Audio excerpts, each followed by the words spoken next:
সিঙ্গাড়ার পুর দিয়ে এই পুলি পিঠে বানাবার জন্য প্রথমে আমি এখানে দুই বাটি ময়দা নিয়ে নিলাম। এবার এখানে আমি সামান্য নুন দিলাম। এবার এখানে আমি ডালডা দিলাম। একটু বেশি করে ডালডা দিতে হবে যাতে খাস্তা হয়। এবার এটাকে আমি ভালো করে একটু মেখে নেব। মাখাটা যাতে এরকম হয়, এই যে মুঠ করে এরকম করে করেছি আমি। এবার এখানে আমি একটুখানি গরম জল দিয়ে এটাকে আমি মেখে নেব।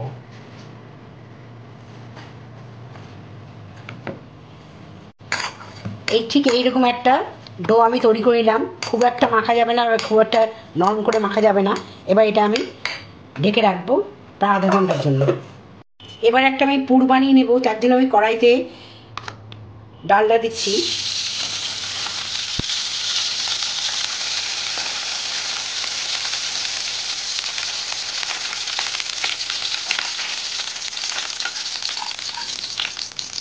এবার এখানে আমি পাঁচফোড়ন দেবো অল্প।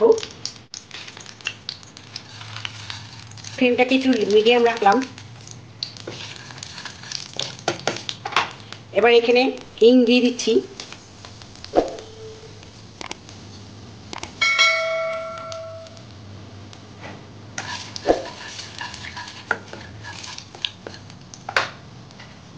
এবার এখানে আমি কিছুটা কাঁচা লঙ্কা দিয়ে দিচ্ছি। এবার একটু আদা ছেড়ে দিয়ে দিলাম। সবগুলো একসাথে একটু নিয়ে নিচ্ছি।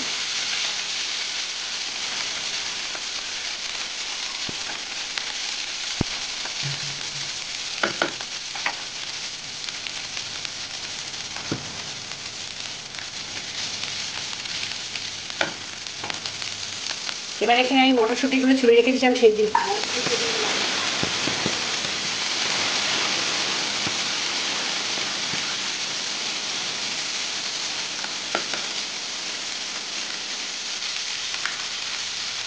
এবার আমি এখানে পরিমাণ মতো নুন দিচ্ছি।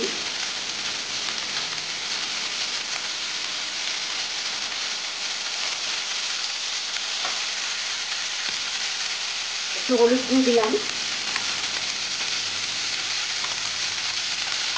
একটু ধনে গুঁড়ো দিচ্ছি, একটু কাশ্মীরি লঙ্কার গুঁড়ো দিচ্ছি। সবাই একটু নাড়াচাড়া করে নিলাম ভালো করে।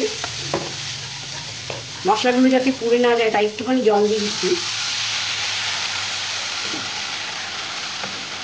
এবার এই মটরশুঁটিটা একটু সেদ্ধ হওয়ার জন্য আমি ঢেকে রাখলাম।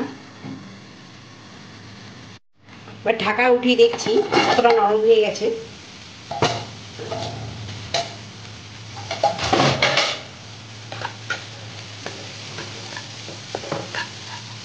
এবার এখানে আমি আলু সিদ্ধ করে রেখেছিলাম এটা একটু স্ম্যাশ করে নিয়েছি এইভাবে, বেশি না এরকম।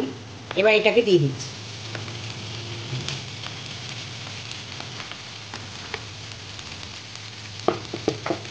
এবার সব একসাথে ভালো করে নাড়াচাড়া করে নেবো।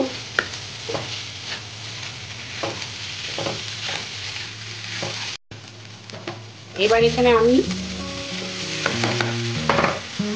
একটু চিনি দিচ্ছি, জাস্ট একটু মিষ্টি দিলাম। গরম মশলা গুঁড়ো দিচ্ছি, একটু ধনে পাতা দিয়ে দিচ্ছি। সব একসাথে নাড়িয়ে নেব। আর পুর প্রায় তৈরি হয়ে গেছে। এবার ডোগুলো থেকে আমি এইভাবে ভাগ করে নিলাম। এই পুলি পিঠা কীভাবে বানাবো পুলির আকারে সিঙ্গাড়া পুর দিয়ে, এটা আমি আপনাদের দেখিয়ে দিচ্ছি। প্রথমে এরকম একটা বাটির মতো করে নিচ্ছি, যেরকম আমরা পুলি পিঠা করি রাখি।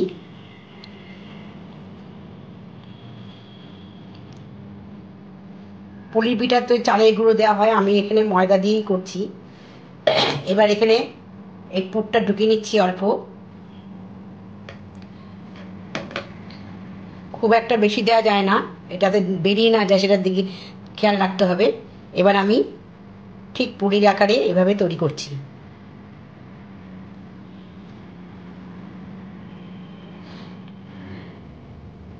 এরকম একটা শেপ তৈরি করছি। এখানে মুড়ে দেবো। এটা নানা রকম শেপই করা যায়, এটা আমি এইভাবে করছি এখন।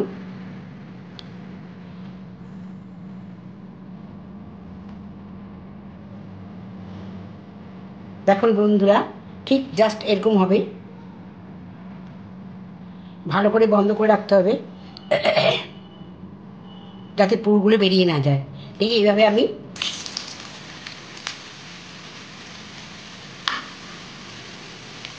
গ্যাসের ফ্লেমটাকে একটু লো রাখতে হবে, তাহলে জিনিসটা একটু খাস্তা তৈরি হবে। এটা আমার প্রায় ভাজা হয়ে গেছে। এবার এটাকে আমি উঠিয়ে নিচ্ছি।